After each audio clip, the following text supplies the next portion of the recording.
Okay. Hello, everyone. Welcome to this week's episode of KUDEN Radio. Of course, I'm Daishihan Miller. At least I was when I looked at myself in the mirror this morning. Anyway, flying solo again. Hopefully for the last week, but anyway, we'll see what James's new job holds in store for us.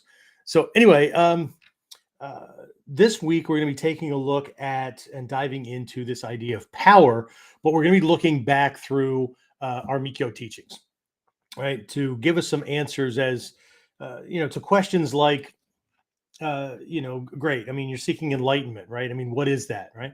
For a lot of people, it's this total state of bliss, but they can't really define that, right? Or it's a state of joy, but they can't really define that. Or it's this idea of being omniscient, right? Super intelligent and all-knowing and wise and that kind of thing, right? But it's hard to pin things down, right? So this episode, we're going to take a look at, among other things, right, something known as the Goriki in Japanese, right, or the 5 powers. I'll go into that and more when we come back. So the big question is this: how are self-defense and success-minded people like us, concerned citizens worried about protecting ourselves, our loved ones, and the things we care about from the monsters we know exist in the world? How do we train in a way that gives us the skills, knowledge, and understanding we need without becoming paranoid fighters or killers ourselves, and yet still allows us to be the hero protector the world needs us to be? That's the question, and this podcast will give you the answers. My name is Jeffrey Miller, and welcome to KUDEN Radio, real training for real people in a real world. Okay, so we're back, and again, you're going to catch me like looking over to the side over here at my screen because I'm both my host and my producer. No fault of James. Hopefully, again, this will be my last week flying solo. But again, for those of you who don't know, James took a new job as a temporary kind of thing, as a holdover, life changes and things like that, right?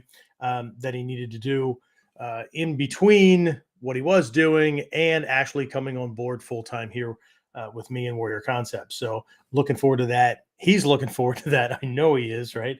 And so anyway, we'll just keep on going. So if you just see me looking to the side or whatever, I'm just making sure that everything is okay. And I need to turn on the chat, right? Because again, I'm my own host and my own producer today. So anyway, all right. So again, welcome to KUDEN. And so what is this, episode 153, right? We took about a year and a half sabbatical in between episodes 67 and 68. Format changed a little bit, and probably will again, right? So, but anyway, so a bunch of episodes back, I think it was a different episode, but it could have been one of the other videos that I produced. I went into the difference between these like 3 areas of our training, right? Because a question can and probably should come up, right? What the hell does any of this have to do with ninjutsu training, right? What the hell does it have to do with warriorship or anything like that, right? Well, that question could be applied to art, poetry, writing, any of the arts, right? Which is generally just something that very, very advanced warriors always got involved in, right? I mean, if you survive past young man or young womanhood, right, battle after battle, there was this recognition that you needed to balance things out, right? So art and enlightenment endeavors tend to go hand in hand with warriorship. But again, back to the original question, right? What the hell does this have to do with like self-defense and those kind of things, right? Well, in that previous teaching, right, I covered Taiden, right, which is what 98% of people gravitate toward. Taiden, Tai Body Den transmission, right? So it's the physical training. It's the, thumping and bumping that just attracts everybody to, I don't know, fantasy warriorship, or if they really are, right, real world hero protectors, right? They're law enforcement, they're family men or parents or whatever that they're looking to protect not only their own, but stuff they worked hard to have. And, they just don't want somebody just coming along because they feel like it and just taking it from them, right? There's something named after this, right? Kuden. Kuden, the podcast itself, right? I didn't want it to be too complicated, and the Japanese is already kind of tough for some people, right? Some people just want, really cool sounding English names for things or whatever. Others are attracted to the Japanese. The number of people that call it kuden and whatever, right? I blow those things off, right? I give my students lots of leeway. I always say, in a most jovial manner, they butcher the hell out of the English language. I'm going to give them some leeway on Japanese. Anyway, so kuden, right, is mind transmission, right? So these are, generally speaking, from days gone by, right? These were either like written text that a teacher would copy and pass to a student, or much like Takamasu Sensei did for Hatsumi Sensei, right, in the early days, or maybe there wasn't something written and he would just sit down and just write it out, right? Hatsumi Sensei would go see Takamasu Sensei about once every week. Sometimes there'd be a second week in there, but generally not, right? And every week, Takamasu Sensei had to have spent a good part of the week either transcribing or writing things out, because Hatsumi Sensei was given these little books and booklets and basically reports and things like that to go home and read, right? And again, people would wonder, even Hatsumi Sensei, right? He had black belts in several forms of karate, judo, and all kinds of things, right? Um, you know, why are you sending me home with things that I have to read on, like how to build a fortification, how to govern a province, right? I mean, just right?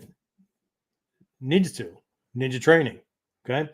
So, but this is more the intellectual kind of things, right? How a warrior, how a ninja thinks about things.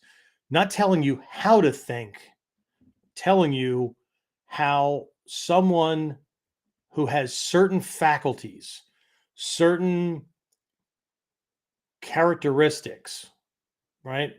Um, Views things, and how that affects decisions, planning, communications, all kinds of things, right? When and when not to act, that kind of stuff, right?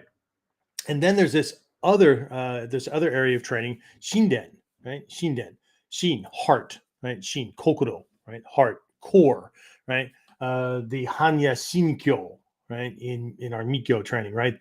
Uh, the uh, the wisdom heart teachings kind of thing, right? Um, Heart here meaning core, right?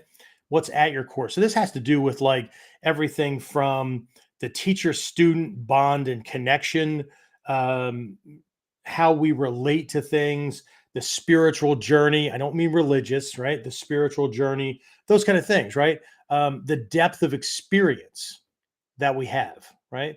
Both internally and externally. Okay. These things kind of match up with the three aspects of a ninja, right? The miwo kokoro, right? The body capable of enduring, the uh, the I'm sorry, the miwo shinobu, right? The body capable of enduring, the kokoro shinobu, the mind capable of enduring, and the shikiwo shinobu, right? The perspective that is clear and open enough to be able to adapt and reconcile internal, external, that kind of thing, right? So, anyway, um, the podcast, right, Kuden, is really kind of kind of a combination of the Kuden and Shinden levels. Okay, so I, for a lot of folks, right, this is going to be boring as hell, right? Because they want to watch a trained monkey dance around and show them some cool moves. Okay, they're uber tight right? But from uh, from the perspective of this stuff that was passed down to me, right? We're seeking balance, right? And there are these three areas. Even Japanese culture, right? Um, you know, American culture kind of has, you have your family, you have you have a job, you take vacations, or you have hobbies or whatever, right? But the Japanese really take this to a different level, and I think it comes from this warrior balance, right? In that you actually have three lives, three faces, okay? And there's a way that you think, there's a way that you communicate or plan or speak or whatever, right? And there's a way that you act in accordance with the realm that you're in. Okay. So in Japan, they say that everyone has three lives, right? You have a family life and you have a position in that family. Okay. And it could be, if you're an adult, like most of us, right? You have your own personal family, but then you also have extended family, right? You have past family, which is the one you grew up with, right? Mom, dad, sisters, brothers, dog, whatever, right? And you have extended family, cousins, uncles, aunts, grandparents, that kind of thing, right? So it has nothing to do with family tree. It has to do with connection, right? And within those different dynamics, you have a place, right? In one place, right? I'm husband. In the same sphere, I'm also dad. Sometimes they overlap. Sometimes they don't. Sometimes dad is in full dad mode and doesn't have to worry about husband mode. And this is not because, you know, wife's not going to like it or nothing like that, right? It's about that position, right? And sometimes you're in full spouse mode or significant other mode or whatever term you choose to use, right? Um, and you don't have to worry about dad functions, dad thinking, dad actions, right? So, and sometimes family vacation, you get you're playing both, right? Same thing with moms and whatever, right? So you have that role, right? So there's that life to it, right? And so there's a way to think. There's certain beliefs and perspectives and views, right, that are kind of underlying things and controlling those things, right? And based on those things, based on those factors, beliefs, views, perspectives, past, knowledge or uh, family, what would you call those? Traditions and things like that, right? That causes you to think a certain way, speak a certain way, act a certain way, or whatever, right? Even those people who go, convention be damned, I don't have any traditions, I do what I want. Okay. So views, perspectives, that still guide these things, right? I don't care. What's really funny to me, and this is a little, I'm going to step off the train for a second, right? Nonconformists, right? I used to think I'm a nonconformist, right? I'm not a part of any group, right? And then one of my teachers looked at me one day and he said, "Yes, you are. You're absolutely a part of a group, right? You're a part of a huge group. It's called nonconformist. The difference between you and most other groups is you're a part of a group called nonconformist. You're just spread around the world. Very rarely do you kind of pull together, but nonconformist pulling together in a group and acknowledging that each one of them is nonconformist, but they're all doing the same things, kind of defeats the purpose of being a nonconformist because that's like oppositional defiant disorder, right? So, but anyway, right? Let's step back on the train, get it rolling again. Okay. So we've got that kind of life, right? Then we have a work life, right? And I have a position there. We have a position there. Okay. I happen to run my companies. Okay. But that doesn't make me not a part of the team. Okay. I like to think that I run things and operate and relate with my folks very much like I believe Elon Musk does his, right? It's a part of a team. Ultimately, you're the one that signs the checks and your name's on the door and you kind of made up the rules of the game and all that kind of stuff, right? And so there's that aspect of leadership, but at the same time, right, there's this life going on, right? So, but we have that position, right? Relative, right? We're probably, unless we were just hired and we're absolutely the low man, low woman, low person, low whatever, right? On the totem pole, and actually that's kind of a misnomer too. You know that, right? Being low on the totem pole, right? Totem poles are actually backwards, right? The highest face on a totem pole is actually the low person, low deity, whatever, right? The importance actually goes up as you go down the totem pole. So the first phase is actually the foundation and the most important and the most powerful because it's supporting everything else. It's interesting how these things kind of get like twisted and warped. Anyway, right? But if you're the low person on the totem pole, right, then okay, right? Just like joining a dojo or a martial arts academy, okay? You come in, right? And whether the school uses the senpai, kohai, senior, junior, uh, uh, kind of a family orientation kind of thing, when you join, right, you're kohai to everybody, right? You're junior to everybody, and everybody is your senpai, whether they're a teacher or not, whether they're a sensei or not, right? Senpai, students ahead of you, right? Seniors. But as you continue to move forward, everyone who joins after you is your kohai. Don't let ego rule. Okay. So at a certain point, equilibrium gets established, right? Unless you end up taking over the school, right? Equilibrium gets established, and you have your position relative to senpai, right? Those senior to you, and kohai, those junior to you. Okay.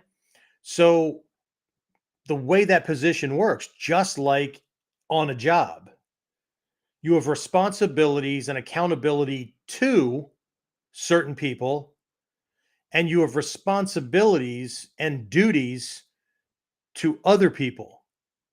Okay.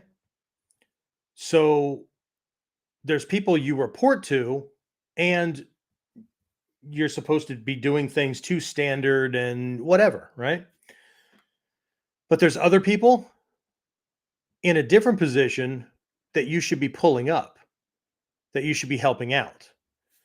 It's really weird here in the West because most Westerners don't see it that way. Okay. Most Westerners, very few Westerners have a job that they sought out, they researched, and they absolutely dive into because it's what they want to be doing. Right. And they know that they're not starting out as the head of the company. They know they're not, whatever. Right. Um, and even if they don't like super enjoy things, they recognize they have responsibilities and duties, right? And they do those to the best of their ability, okay? And they understand that where in the West there's this negative statement about being a cog in a wheel, right? Or being this, I'm just a cog in a machine, right? Great, okay? Every piece is important. Cog, lever, wire, whatever, okay? But they don't mean it that way, okay? Because it allows them to it doesn't allow them. It causes them to bitch and moan and complain, but at the same time, they won't go looking for something better, or better yet, quit and start your own damn company. That way you shouldn't have any complaints at all. Except that doesn't work either. I know because I'm there. I don't have any complaints, but problems don't go away. I just have more positions to fill, right? So, and eventually people to not like me. They don't want to do that either because, then I'd be one of them. Sorry, this stuff makes me chuckle. Anyway, but here's a problem, right? When people are at work, they wish they were at home or doing something else, right? When they're in parent role, they wish they could just watch the game, or they're on family vacation and then they hit a point where they can't wait to get home because going to work would be a whole lot less work than running around with these rugrats all day long or whatever, right? So that's just two of them, right? The third life is the hobby life, right? Used to be a caricature of Japanese people when I was growing up, okay? And character faces aside, because they have them of us as well, right? They always had a camera hanging around their neck because they vacationed, and photography was a very popular pastime, right? Things that a Japanese person could dive into, and they learned everything about it, right? They learned how to frame a shot. It wasn't just like I got a camera and I'm just going to take a picture of my Mountain Dew and tell everybody in the world that I just had a Mountain Dew, right? How shallow a life. Anyway, so that was one of them, right? But the reality is that there are kind of some standardized kind of things that is a part of Japanese culture, right? And a lot of it comes from this, again, this warrior background, right? And the art side of things. So there's sho or shodo calligraphy. There's I think it's called hanago, but I could be wrong, right? Flower arranging, right? There's this rock gardening kind of thing, right? Which is a meditation kind of thing, right? Or just gardening in general. There's photography, right? And martial arts, okay? And again, you join a group of people that do this, right? It's this group of fellow practitioners, fellow hobbyists, or whatever, right? And so you're in this organization, and maybe you go solo, but typically they tend to band together in a group where they can discuss this thing, right? I've been invited to groups. My students and I have been invited to groups when we go to Japan. As a matter of fact, the friend that I have that owns the guest house that we've always stayed in, he's a retired school teacher and principal. Right, he actually owned a private school at one point, and he heads up a Japanese English study group, right? And these folks get together and they practice English on each other and they do all kinds of cool stuff, right? The big thing during their sessions is little to no Japanese is spoken. Okay. So they really immerse themselves. And then what they do, since he really is a networker, right? When his friends are in Japan and typically staying with him, he will casually say, perhaps you would be a guest at our meeting, at our group meeting on this day at this time, right? And of course, I politely agree, right?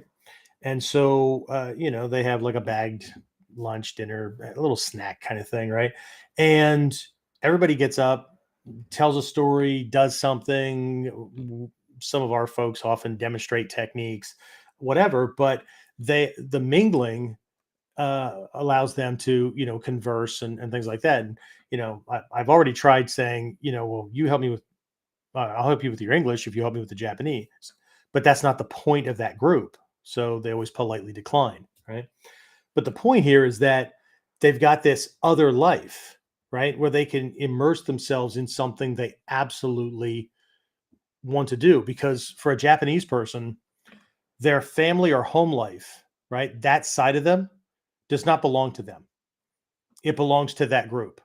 It belongs to the wife or husband and the children and whatever, because there are responsibilities and duties. Their work life does not belong to them. Even at the highest position, it doesn't belong to them. It belongs to the team and the customers and everyone else that's being served by their position, right? It's this third area, right? The hobby life where they can be them. Okay. But even in martial arts, right? There's position, and so, but it allows them to break from the system and the I'm going to use the term class system that they might be in, the hierarchical system at work, right? Because they might be high man, they might be middle man, they might be low man at home, right? Whatever, they might always have the duties of being the high man because they're the husband, or they're the wife, or they're the eldest child or whatever, right?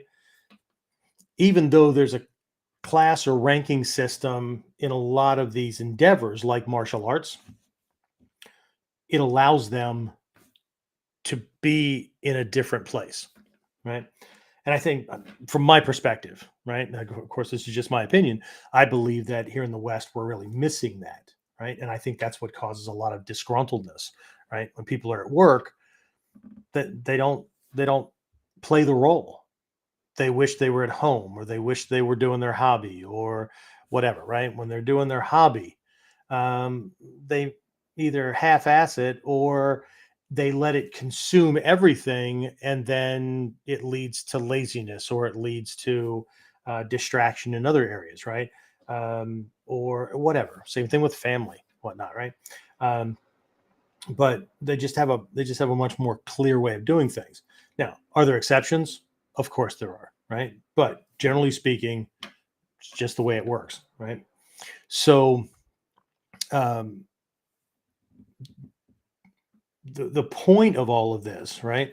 And one of the reasons that drew me to the Enlightenment teachings is the idea is that physical self defense, right? I mean, it's not just ducking punches and those kind of things, right? It's not the physical moves, right?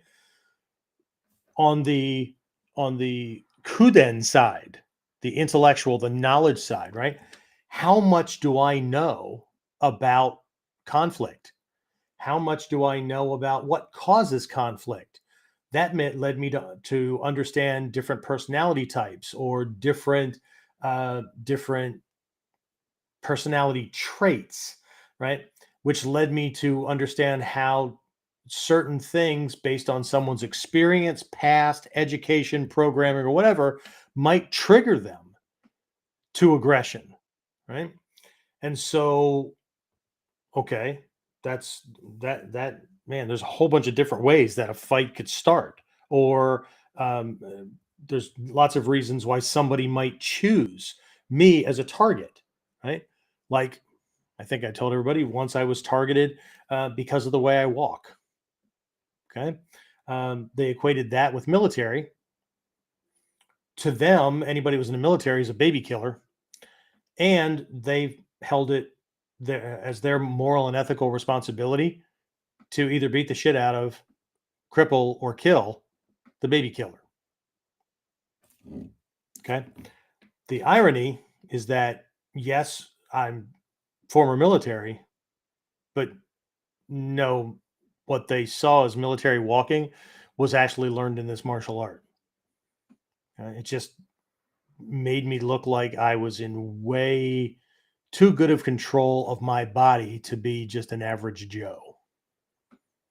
So I've learned to break that up a little bit. Right.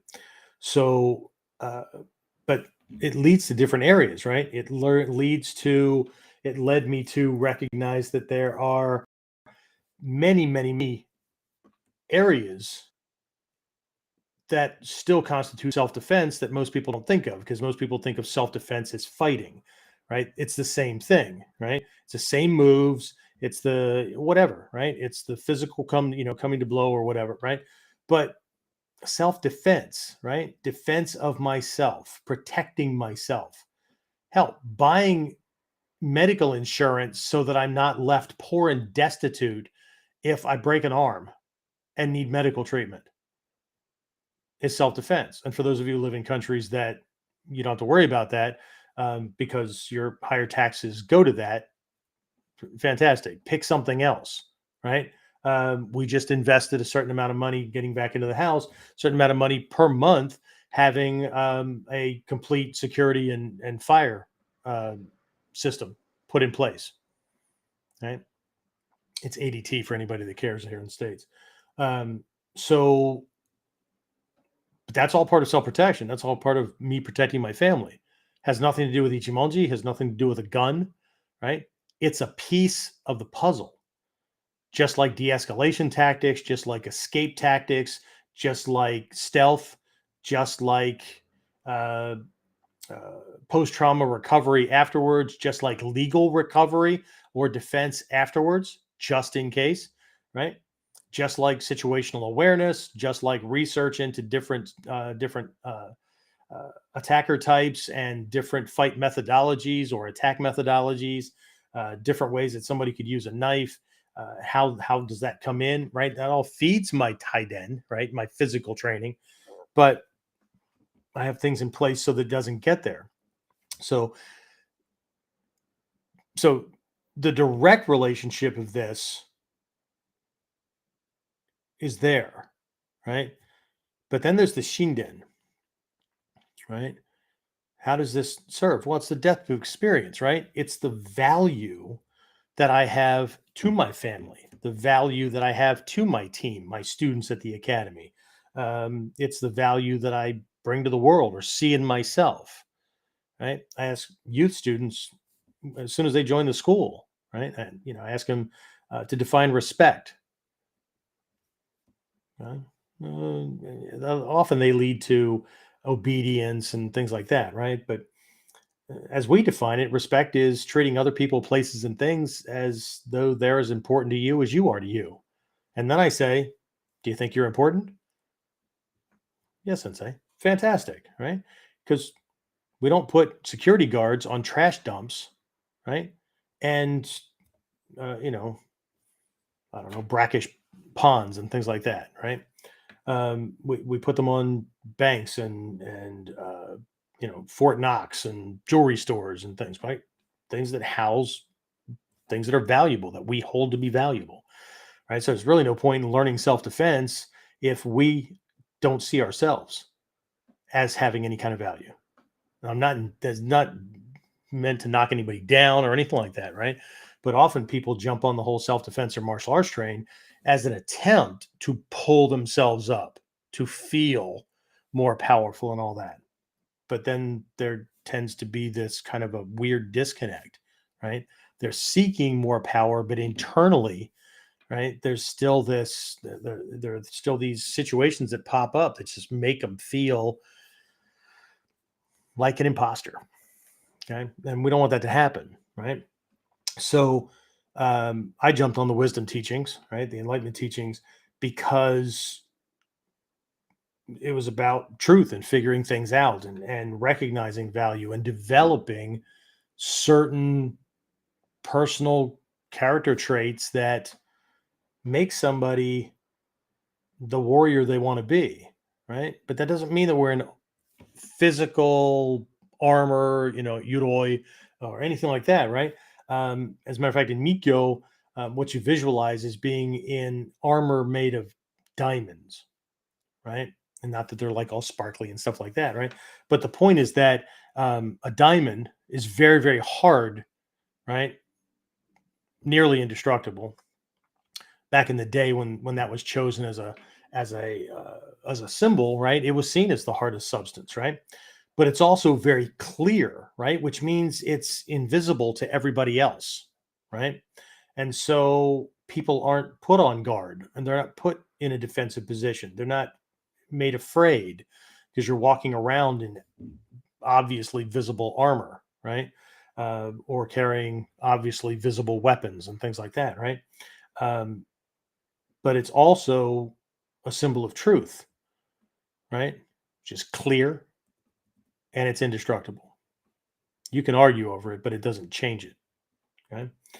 Anyway, so what I thought I'd do during this episode um, is to take a look at two things. One, kind of going to go backwards, and I'm actually pulling this because people keep asking me about doing one of these development programs.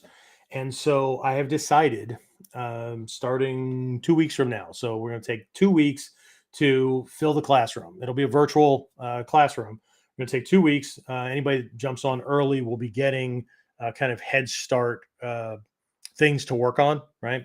But either way, we're finishing out a page right now that folks can go to and and register for it.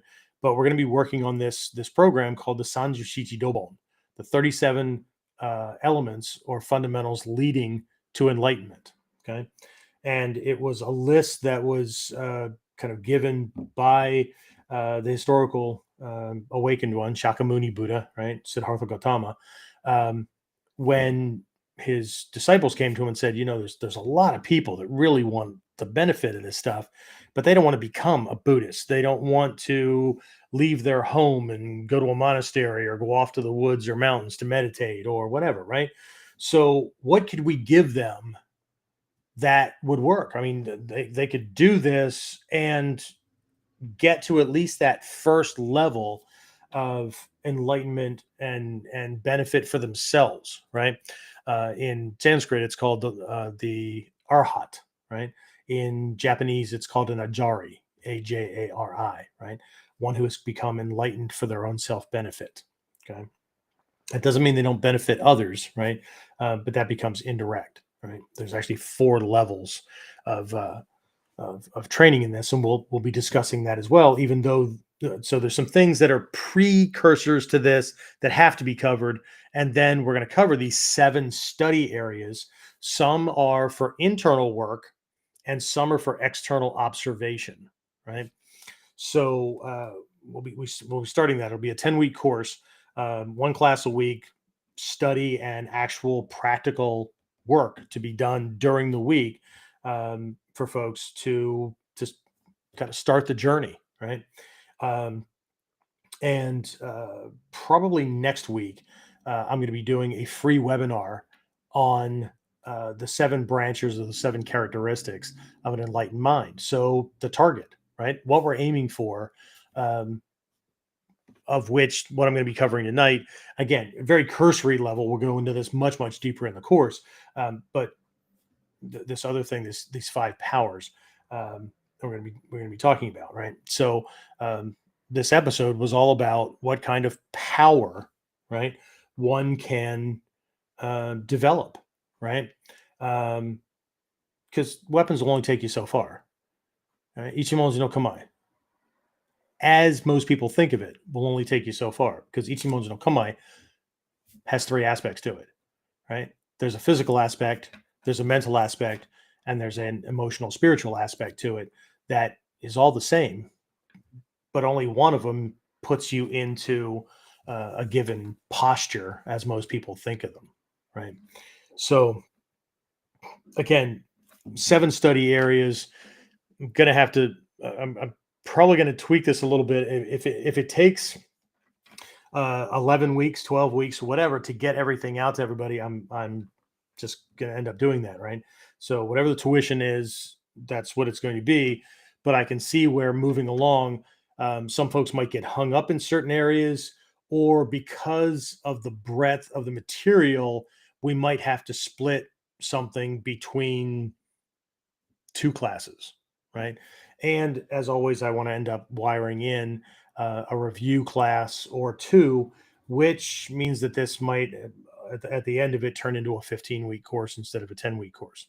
But at the moment, the plan is 10. We'll see how that works, right? So anyway, let's do this. I'm gonna check things here because again, I don't have James let me know anything. So uh, just gonna jump around and see where people are coming in from. So Tori's over on, looks like, what is that? YouTube. Always good content shared so I can watch later. Awesome, awesome, awesome. Joel, amen. Richard, great subject. Shihan, excellent. All right. So if anybody has any questions up to this point, now be a time to ask. I'm really trying to look at the camera. Okay. For those of you on audio only, like you get this after the fact, Apple Podcast or Stitcher Radio or these hundreds of directories that we're on, you're not seeing this thing, right? But as I do this live, we do it. I'm using a service called Restream, which means that I'm simultaneously streaming to 2 Facebook pages, YouTube, my LinkedIn page, and there might be another one in there. Anyway, so but again, there's this visual aspect to it, with it being live. So anyway, just trying to not really multitask, using a principle called leverage. Okay, that means that I'm doing one thing that has multiple effects, right? That can be used, or uh, that can cause a trickle effect in multiple directions, right? It's just leverage is just another way of using karma, right? Action, cause and effect, right? So anyway, also don't forget May 19th, 20th, and 21st is this year's spring camp. I know Richard Demio and a bunch of other folks are already signed up for it to do the virtual side of things. And of course, we're going to be live at the Academy this year, coincidentally, right along with this stuff, right, is Realms of Power. So we're going to be doing lots of taijutsu and weapons and things like that. But the focus, right, the kuden and the shinden side of things is going to be looking at multiple realms of power that we can have influence over in our own lives. Okay, so things aren't so black and white, things aren't so on or off, easy or stuck or whatever. Okay, all right, so I don't see anything else popping in, but I'll give it a quick minute here. and I got to keep talking to wet my throat.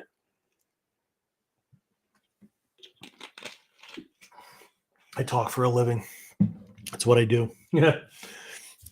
And I'll go home later. I know I'm in my home, but we're still in the rental. Fire's a bitch, man. Never have one. Um, so then, my wife will get to complain because I don't talk to her that much. It has nothing to do with her. Absolutely nothing. It's because I spend time with students all day long or in meetings or whatever in these different endeavors that I have. And by the end of the day, I'm tired of the sound of my own voice and I just want quiet. Anyway, let's see. Phil Jones says, well, now officially even more excited for the seminar. Awesome, Phil. Right? Phil's one of my long distance students. Not as long as Carl. Carl's in Perth, Australia. And I've got somebody in Macau, which is, off the coast of China. And well, it's a part of China. Got people all over the place. Anyway, so cool. Well, I'm glad that I could now make you excited. I hope I can live up to it. Anyway, no, that's all right. We'll just let it go. All right. So let's do this, right? We're going to jump in and take a look at the 5 powers. Now, the 5 powers, right? Again, this is like walking around the mandala. And I'm not going to reference the mandala beyond that because this is a very basic approach, right? Here are these lessons. They're all wrapped around meditations, which again, as a part of the upcoming course, we're going to have to take a look at this idea of meditation. Okay. The only thing I'm going to say about meditation in the context of this, this episode is that meditation, like a lot of these Eastern concepts, whether we're talking about our martial side or the meditative side, right, is very poorly translated. Okay. What I mean by that is the East, right, in Sanskrit and Pali and even Chinese and Japanese, right? There are concepts and there are things that we're working on that can be summed up by like a word or two, right? That we need we need sentences or paragraphs or whatever, right? But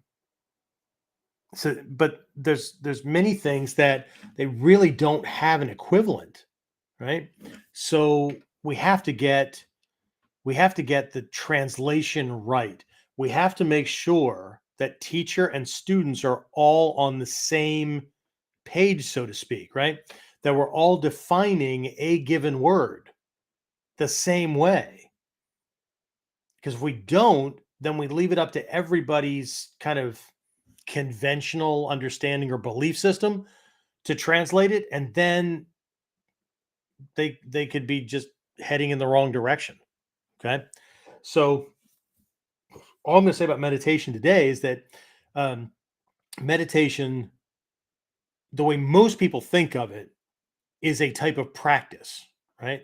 They sit, stand, kneel, face Mecca, lay down, whatever, right? Close their eyes, breathe, visualize, or not, or whatever. But in the context of the teachings, yes, that's it, right? But in the context of the teachings, that kind of meditation, right? Making air quotes for the guys on audio only, is like a kata in the martial arts. Do this thing this way. Okay. And then it's being done for many different kind of reasons, but that reason goes to the original definition for meditation, right?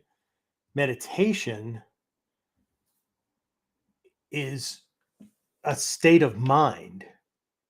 Okay. And we have 3 primary states of mind.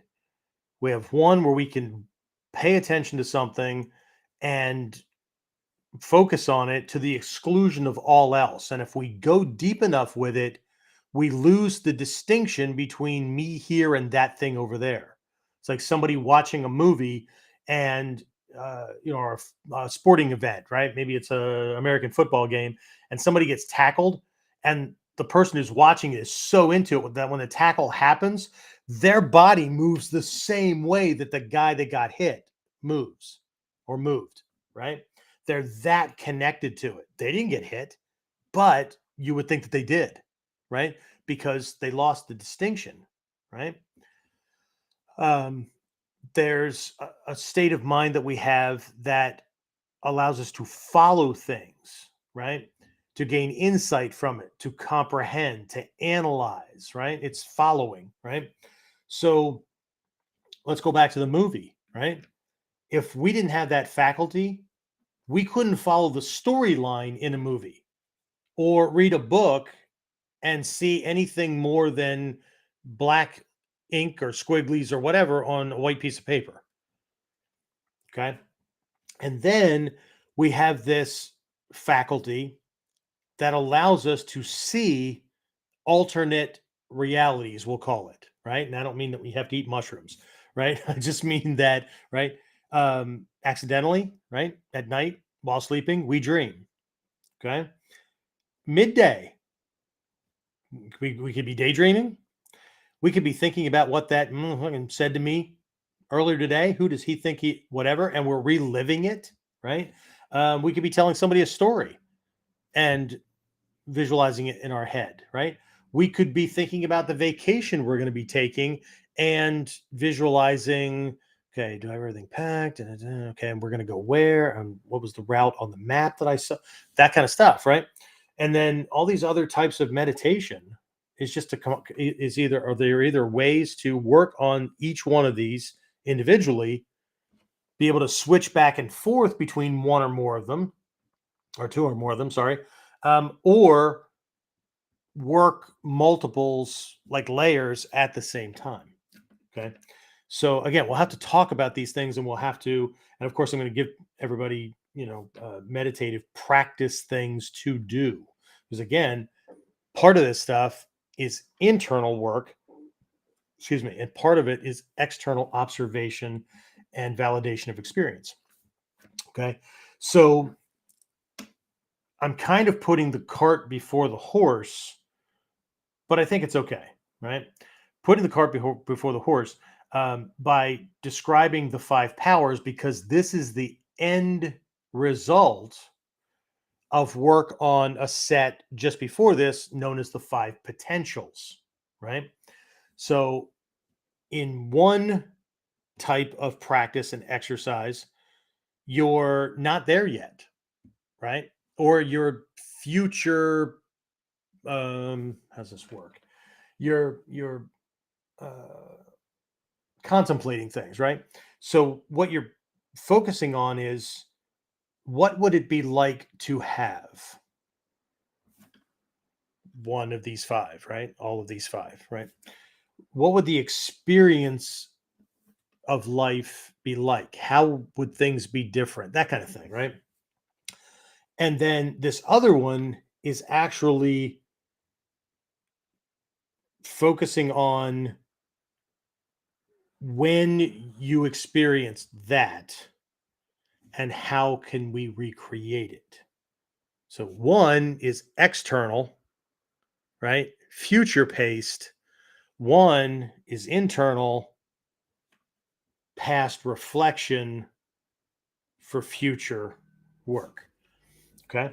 So again, we're going to take a look at the powers because, I don't know that many people have given much thought to um, what kind of powers would you have if you were enlightened?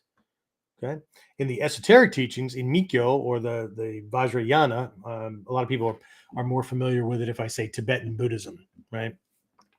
But there are these literal powers that they're known as siddhis, Siddhas, right? Siddhis, siddhis, right? Which just mean powers, right? But they're not things that you like run around and learn how to do and, like magic tricks and things like that, right? These are actually, we're going to call them side effects, right? They're byproducts. They're things that you develop by working on yourself, eliminating habits and blockages and limitations and those kind of things, and learning and observing, right, and discovering truth and whatnot, right? So, um, kind of like from our taijutsu, right? The more you let go and the more you allow yourself to feel them, right? Their pressure that they're putting on you, their presence, that kind of thing, right? And the more you can let go of what you're going to do next, or your worry about whether you're going to get hit, or what you have to win, or anything like that, right? The more you find that your right brain takes over, there are these other faculties that are not tied to left brain, step one, step two, or whatever, that end up taking over, and you can feel things that the average person has no idea even exist, right? And you're able to do things that to other people just seem like, how the hell did you even? And my answer, which used to confuse me, because I got this answer from Hatsumi Sensei, right? And it was a cool thing to parrot, right? But lots of people parrot things, but they don't understand it. Just like a parrot doesn't understand English, right? It just does this thing, right? So this gets a little bit difficult to explain, right? But I came to understand that when someone says, "How do you know?" the answer has to be, "I don't know. I just know that I know." Well, how is that possible? Because my intellect wasn't leading. My left brain wasn't leading. If it was leading, I'd have tripped over myself and probably gotten killed. Okay. Because of the way it operates, right? That's part of the KUDEN study, right? So anyway, right? Um, there's two sides to a lot of these things, right? Internal study, internal reflection, practice, working on, things, right? And then there's external, right? Either what would it be like? How would I affect things? What would that do for me? Whatever. Or another way to look at the five powers is to find examples of them operating in the world. What does that look like? Because ultimately, you have two choices. You can do the hard work and produce that in yourself, or you can take ego's little amusement park ride, look at the examples, and then fake it, which is going to work as long as you stay around people who don't know what they're looking at. Okay. It's kind of like people that knock some of the videos that I put up, these little couple of seconds to no more than 1 minute YouTube shorts, and they're going to suppose that they know everything about what I'm presenting. Like if I'm showing Hoko no Kamae or whatever. Well, how about if I just throw some kicks at those ribs that are exposed? 1 minute or less is not long enough to cover the weeks, months, and years it's going to need. I'm going to need to show you why that doesn't work, right? It's just easier for me to let them believe what they want. It's also easy to click on their handles, right, or whatever, right? Go to their page and realize they have no subscribers and they have no videos to show that they actually know what the hell they're talking about. So, what I do know is the way the YouTube algorithm works.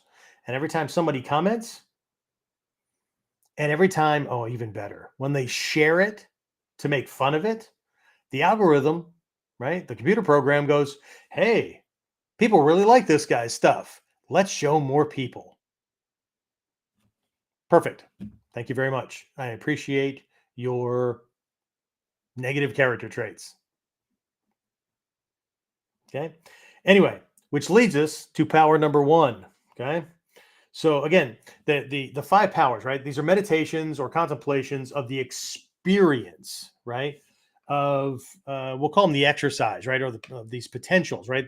Again, there's this whole these same five are mirrored in a previous set of teachings known as the five potentials, right? And so what we're really looking at is these things being the experience that you're having once you have developed the potentials, right? So anyway, right? We'll go into them, like I said, much deeper. I don't have the time, nor this is not the right context to do this. But anyway, so the first one is the power of confidence, right? How many of you would have ever identified confidence as a power? Okay. It's a personal trait, right? It's a feeling, it's an experience or whatever. No, it's a power. Okay. And it's not self-esteem. Okay. But it's like knowing what you don't know, and being okay with that. Okay. Because it doesn't matter which side you're on, you know it or you don't know it, right? You have choice, right? But it's been said that there's nothing sexier, or confidence looks sexy on everybody. Okay. Confidence looks good on everybody. Okay. Certainly looks better than cluelessness, right? And it's also not the same as arrogance. And as a part of the potentials, you have to come to an understanding of what the difference is, and how, no matter how much you're on the enlightened side of confidence, you could still be identified as arrogant. Okay. There is a huge difference internally, as a personal character trait, between confidence and arrogance and pretending to be confident, right? There's a huge difference between confidence and arrogance. But externally in the world, your confidence can still be translated as arrogance. And the difference is intent. So if I'm confident, if I'm around other people that are confident or reasonably confident in their own skin, it's perceived as confidence. But if I'm around someone who has high anxiety, a high degree of fear, or is a control freak, it'll be translated as arrogance. Okay. It has nothing to do with me or you. In that case, it has everything to do with them. But you still have to do the work, because if one or two people have a problem with you, that's one thing. That's probably a personality uh, conflict. If it's more than that, it's probably mirror reflection time. Okay. Anyway, power of confidence. Again, I'm not. I don't have the time or the wherewithal to go deep into this. This is what the other program is for. Okay. Next one is the power of courageous endeavor, brave action. Right. Um, so the whole idea is success breeds success. Right. What would it feel like? And I'm asking as a potential. Right. But what would it feel like if something new popped up, or there was an opportunity to do something, or yeah, you could take an adventure, or you had to try something new, or there was a major change that took place or whatever. And right, see how these all connect, right? Because it's going to be based on confidence as well. But you're able to just take that first step. Okay. Not even give it a thought. Okay. Can you be dropped off in a new culture with nothing, not even know the language, and one, be confident enough in yourself and your ability to figure things out, and not have anxiety crush you, but also to not uh, cave or be paralyzed by fear, right? Um, Enough to go, right? So there's the confidence is there, right? But this courageous endeavor, right? Going to do whatever it takes. Okay. I know there's going to be challenges. I know part of this might even hurt, right? But I'm going to do whatever needs to be done to get this, no matter what, right? But that's for everybody to figure out, right? So number 3 is the power of mindfulness. Okay. And again, mindfulness, awareness, right? Um, what are we paying attention to? Okay. What degree of attention do we give it? Right? It's just a cursory kind of thing, or do we notice? And what I have found is the cool thing about the more you work on mindfulness, just like concentration, it's not the same, right? It's a type of mindfulness, but it's not the same. The more they're just like skills. They're just like rolling and punching and things like that. The more you practice them, the better you get. But at a certain point, you start to recognize things that you're even surprised that you recognized. Okay. But then you get past that and you just, but it's not like you're running around trying, right? To spot new things. Okay. It's just, you just kind of take things in. Okay. Um, but the awareness thing and the mindfulness is not just that kind of awareness, it's also where you direct your mind. What kind of thoughts do you entertain? Are they typically negative? Are they typically positive? Right? Are they typically scattered? Are they typically orderly? Right? Um, are they productive, unproductive, wholesome, unwholesome? That kind of thing, right? So, what we're really looking at here is that the mind, we're in control of our mind, not the other way around. Okay. And I'll mention this during the program, I'm sure at least once. The symbol in the East for, especially in India, right, for un an uncontrolled mind, an unenlightened mind, right, is a tree full of chattering monkeys. Okay, the one that is slipping and falling, the one that's swinging, the one that's screeching, whatever, right, the one that's flinging poo. That's the one that gets attention. But in a second, another one is doing something that catches your attention, and you're all over the place, right? It's a tree full of chattering monkeys. Okay. But that's what the mind does. The mind makes thoughts. Okay. Where are you directing your mindfulness? Where are you directing your awareness? Kind of thing. Right. So, again, back with the potentials. And again, here, right. Um, it's, it's first identifying where's your mind? Where are you going? What are you doing? Okay. And I'd make and identifying those areas where you have to work, you have to figure it out. Okay. So anyway, so we have confidence, courageous endeavor, power of mindfulness. Flip my page here. Oh, more video topics to record later. Okay, power of concentration. Right, mindfulness and concentration are not the same. I mentioned that earlier. Right, concentration, focus. Right, so that's the ability to hold your mind in a certain place on a certain thing, whether it's a process, an object, an activity, right? Yourself, your breath, whatever. Okay. So, um, what's that like? Okay. And can we hold it, right? Where it needs to be, right? So, again, the power of concentration.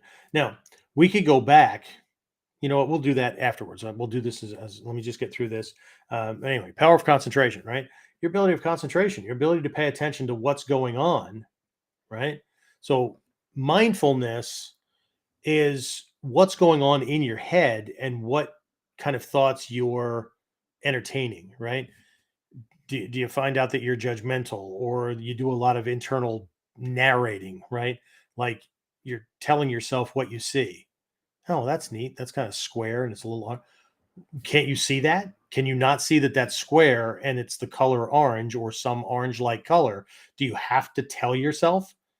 That's like being in a film noir, right? One of these private eye movies where the main character is doing their thing in the movie, but in between them doing things, they're telling you what they were thinking and doing and whatever, right?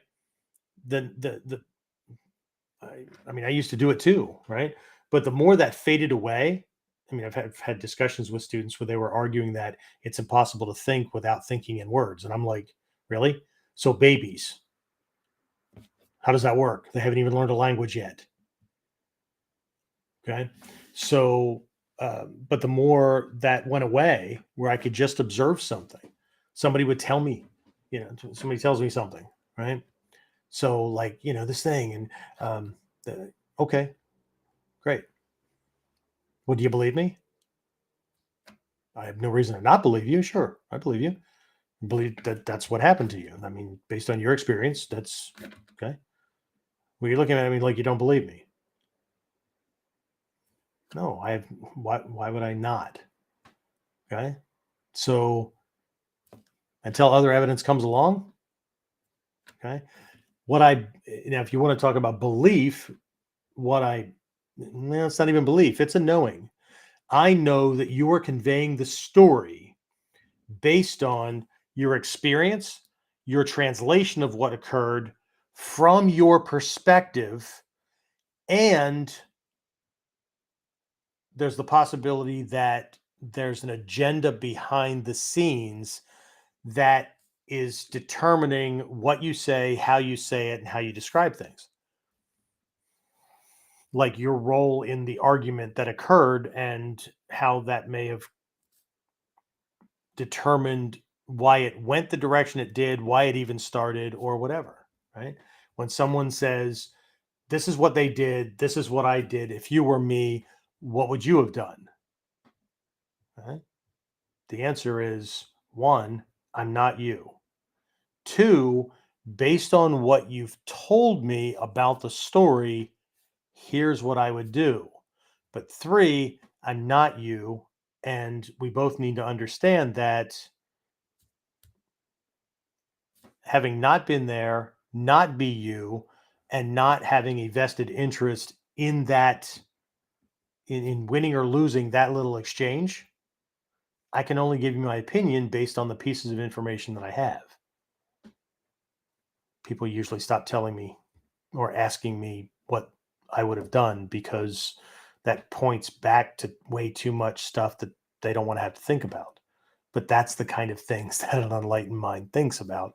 Not that I'm enlightened, I am striving for it. There's 7 branches to work on. Anyway, and then there's the power of wisdom, which is kind of what I was just alluding to, right?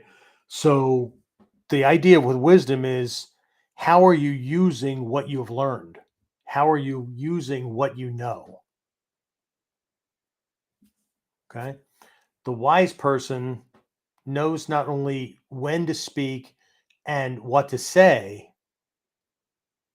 but also when to not speak and when it's just more powerful to not say anything. Okay. They don't speak because they need to fill the silence. They don't speak because they need to sound like they're wise or important. Okay. What do you have to say about this? Nothing. Well, I'm sure you're thinking something. I'm trying to make sense out of what you just told me. At the moment, I have no opinion. Most people don't go, they don't get that because life is too polarized. Black, white, it's either yes or it's no. You either believe me or you don't. No, there's way more than that. Okay. Which is why this and what it leads to in our Mikyo training has been often identified and affectionately called crazy wisdom, because it's very, very difficult for the average person using conventional thinking and expedient thinking, right? This is just quick and easy, right? And habitual thinking, um, to get their head wrapped around everything that was put into it. Again, going back to the videos that I've been putting up, right? Again, they're 1 minute or less, right? There's so much that's shoved into piece just to kind of get some traction on it, get people like looking at the actual goal with the shorts is to get people to watch more of these, right?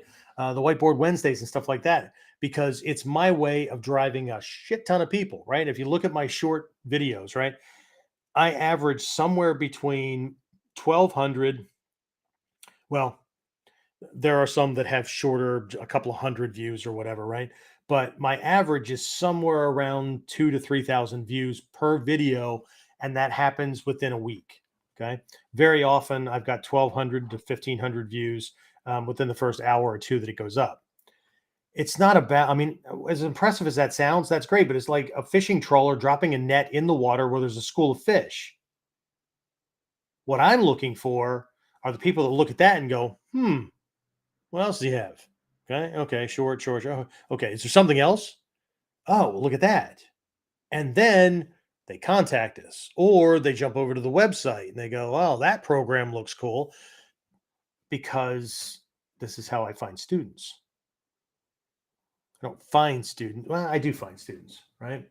But what I'm looking for are people with a different way of thinking and different personality traits, because I can teach skills. It takes too damn long, if it's even possible at all, to get somebody to change their habit patterns and their personality traits, right? Lazy, quick, easy. Okay. I need people. I'm looking for people that are thinkers. I'm looking for people um, that question things. I'm looking for people that, it's really funny, right? A student that I have in one of the long distance programs, it's a do it yourself black belt course, and he writes to me every once in a while, right? Is the head of training for all field agents in the Department of Homeland Security, right? I have special forces people writing to me. I have doctors and heads of medical groups and things like that, right? Um, as students, people that are big time critical thinkers, and a lot of them are surrounded by violence on a regular basis, right?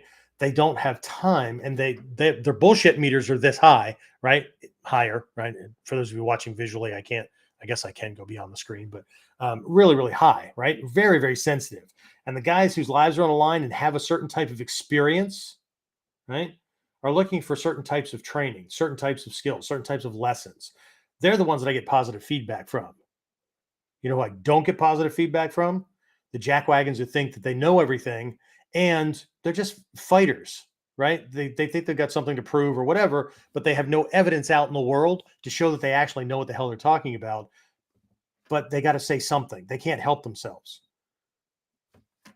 Okay. So they're in my realm too. I just use them to help tell YouTube how popular my stuff is, so YouTube shows it to more people. I'm cool with that. Okay. So anyway, power of confidence, power of courageous endeavor, power of mindfulness, power of concentration, and power of wisdom, right? So what would life be like, right? Um, Instead of running around trying to force things to be the way we want them to be, instead of trying to run around avoiding all of the things that we just don't want to have to put up with, right? What if we were just more clear about things? What if the way we thought about things was done in a way that either we have to accept it because that's just the way shit works. Gravity is gravity. Oxygen is oxygen.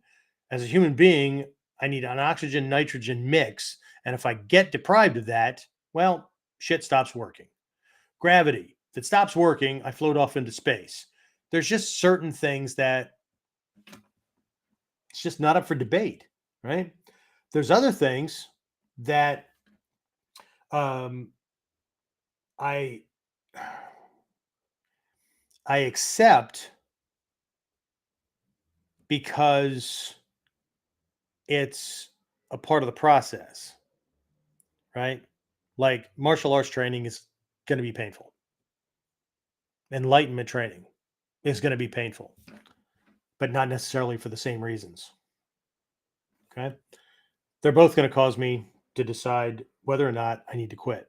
and for those of you who know the Matrix reference I'm making here, right? Every moment for a while is going to be a red pill, blue pill moment. Then there's going to be a phase that you hit where you use the one line that the character used. Why, oh, why didn't I take the blue pill? And then you're going to get to a point where even if you could, you wouldn't, because you can't go back. You know what that would be like. So anyway, there's power, right? Enlightenment is not just a state where like, oh, there's clarity and yes, there is. There's other things that were not mentioned in the five powers, right? But these things produce a certain type of power, right? Now, there's also recognition. Let me clear this thing up because they're not permanent. Nothing is permanent. There's the reality of impermanence, right? Even the Buddha said, even the enlightened ones must constantly mind, especially when you're around the unenlightened. And the lower down the scale, the more you have to be on guard, and the more you have to do things to help not only maintain, but eventually to reset. Because if you're not constantly minding mind, right, their thought patterns and their speech patterns will creep in. Because one of the things about the subconscious mind is that it cannot tell the difference between something you say and something someone else says when the word I is a part of the statement. Right? This has happened in they've discovered this in medical realms when it comes to surgery. People come out of surgery with like pains that doctors can't find, whatever, anxieties, all kinds of things, right? And what they've uh, linked it to is the discussions, discourse, and conversations that the medical team was having while the person was under sedation, right? I'm anxiety. I've had these constant headaches that won't go away. Um, I hate that person, blah, blah, blah, whatever, right? Then this person comes out of anesthesia, right? They're back into a conscious state, but they've got all this stuff stewing back there that was planted unintentionally by other people. Now, extend that for your entire life and all of the conversations you've either been directly a part of where other people have spoken about themselves using the word I, or you have overheard consciously or unconsciously in the lunchroom, in church, in the store, whatever, again and again and again. These things have to be ferreted out.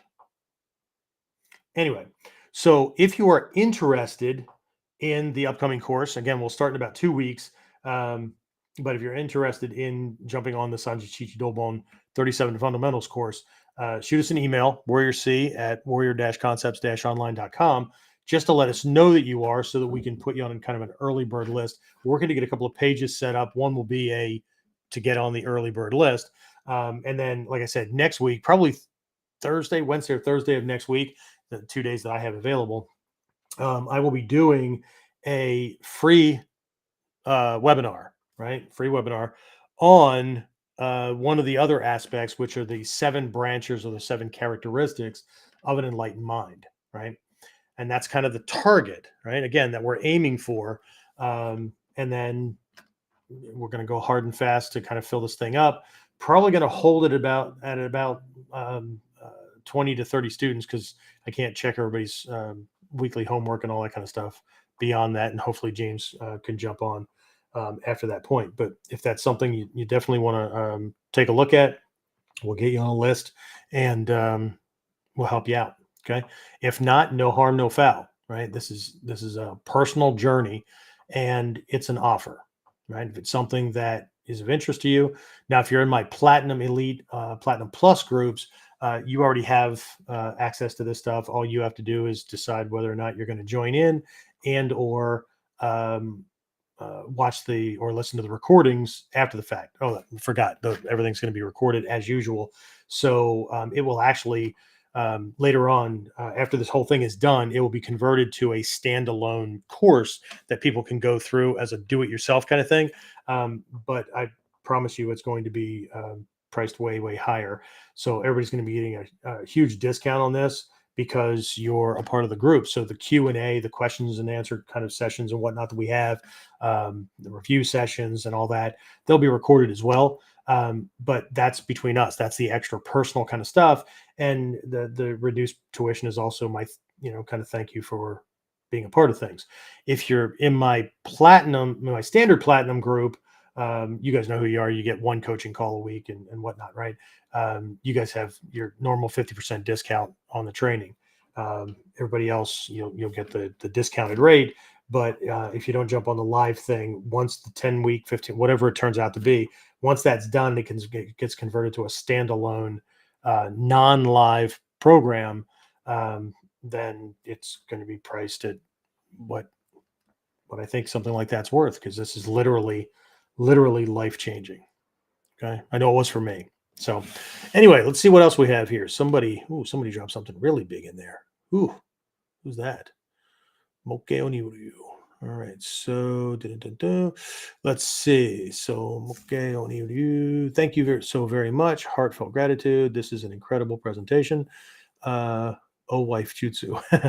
What was the original feeling that drew you to the ninja? Is this the same now? And the number one focus could we have today from the total takeaway that you can gift us to share and always anchor and draw the. Okay, I'm going to need to back up because this is missing.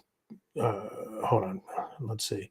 Okay, so what was the original feeling that drew you to the ninja? Okay. I came at ninjutsu more directly, but still kind of backwards. Um, but not so much. I mean, I came to Mikyo way backwards, right? My gateway to Mikyo was through ninjutsu, right? So most people come to spiritual traditions and things like that because they have this quest and things like that, and that's fine. I did, and that's way too long to describe, right? So anyway, right? But Mikyo definitely the back door, and then kind of flipped around. So I've always seen this as burning a candle at both ends, right? So, but to the ninja, I can tell you that 9 out of 10 people that came to ninjutsu way back in the late 70s, early 80s, all had prior martial arts, fight, combat experience, that kind of stuff, right? It's not like today, right, where most people that walk in my dojo have never even taken up martial arts, and if they did, it was when they were a kid, and now they're coming back.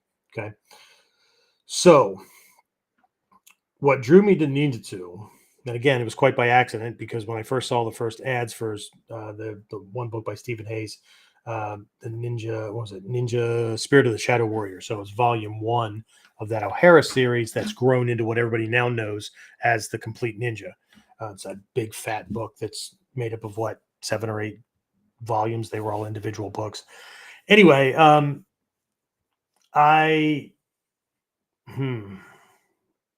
you could also go back and watch or listen to episode 68.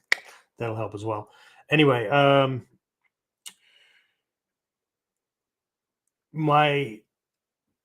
let's just start with the law enforcement kind of thing. So I was a military cop, and I realized that the training that we were getting for self-defense was really not sufficient. So I started looking at different martial arts and things like that to get what I needed. And that didn't really match my experience growing up with the violence and things that I had witnessed and experienced and all that kind of stuff. So when I finally opened my mind and started looking at this stuff with ninjutsu, the feeling was the feeling was it matched my recognition of the kind of options and the kind of tools I needed to handle violence, but also the completeness that it offered, because it wasn't just a martial art. There was all this other stuff, right? The spiritual side of it, the psychological side of it. What really drew me to it was the discussions by Hatsumi Sensei and by Stephen Hayes early on about the goal being to become the Tatsujin, the fully actualized human being,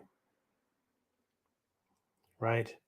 Not just somebody who was learning some moves, but going to continue living their life the way they were programmed to or habitually decided they were going to do, whatever, right?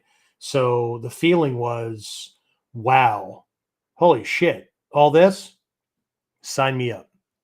Right? And I'm not somebody that signs up for things unless I'm on for the ride. So um, quitting was never an option. Okay. Is this the same now? Um, I think it part of it's there, right? But I've just become so accustomed to studying and researching and just doing. Um, and the other thing that I think it impressed me, right, that I could do this stuff well into my elder years and all that kind of stuff, right? Having just turned 60 in January. Um, but the reality is kicking in that I need to look at the art. Um, and I'm glad that I understand it to the level I do, because at this point in my life, it's going to be a constant state of adaptation because the body's doing what it does, right?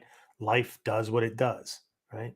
And so um, I'm constantly figuring out how to do the same or more with less. But that's what the aging process is, right? At a certain point, we all have to do that. Okay. So, but I think now what jazzes me, the feeling is helping the next generation, helping everybody else who really wants it, who really wants to make that change, to watch their eyes light up and recognize that not only can they learn this stuff, but they're going to be able to do things that they consciously or unconsciously have always wanted to do, but weren't sure how to go about doing that. And so the feeling now is giving students these proven time tested lessons to help them become the kind of powerful, productive, positive people that the world needs, and to be the protectors that the world needs more of. And I know how woo woo and kind of, I don't know, cliche and, I don't know, cheesy that sounds, but that's how I feel. Okay.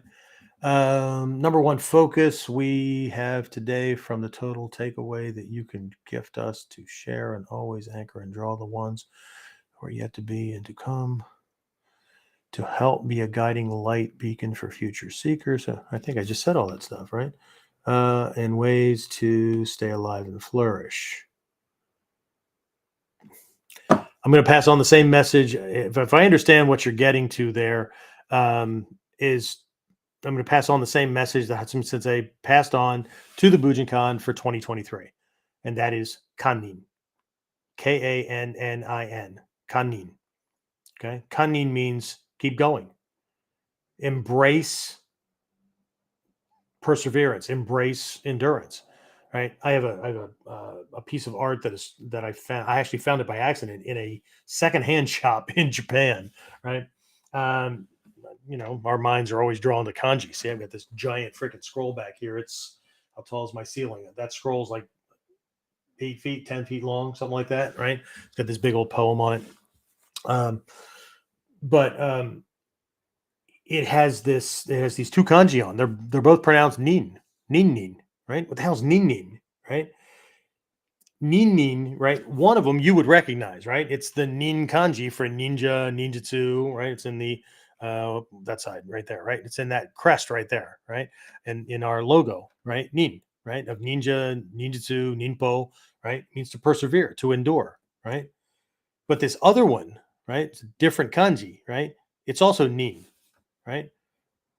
This is part of a type of poetry that's used in Japan where it doesn't make a sentence, right? It's two, three, four kanji, whatever, and you're supposed to be able to kind of back off, soften your mind, and have the meaning kind of come out at you. Okay. So in this one, um, nin, right? Perseverance, endurance, right? Right. For ninja and all that, right? This other one, nin, right? To endure, to persevere, right? What it means is the ability to endure, enduring, to persevere, persevering. Because endurance and perseverance is fucking difficult. It's painful. It's challenging, right? It's not easy. You have to be able to endure the process of enduring. Talking about it isn't it. Half-assing it isn't it. Right? So if that's one way to sum it up, right? And that's a whole lot nicer than another piece of artwork that actually one of my students who, after he graduated from high school, went off to university and found himself in Japan and studied with one of these Sho teachers, right? Shodo. And he came up with this meaning that he found, right? And then practiced until he got a, got the kanji right and all that kind of stuff, and made this and gifted it to me when he came home to visit his family. And it's framed, right? And it's these three kanji, right? And it's the kanji for mu, right? Lacking, without, that kind of thing, right? The kanji for nin, right? Perseverance, endurance, right? And the kanji for, I can't remember the Japanese word at the moment, right? But it means disgrace. And it, again, it's not a sentence, right? But the meaning of it is without perseverance, without endurance, without the ability to endure, to persevere, all that you're left with is disgrace. See, that's not as nearly as nice of a message as nin nin or kan nin. Just keep going, right? But let me add this piece. Keep going if it's in your nature, because this art is not for everybody. It has boiled down to a form that most people will do.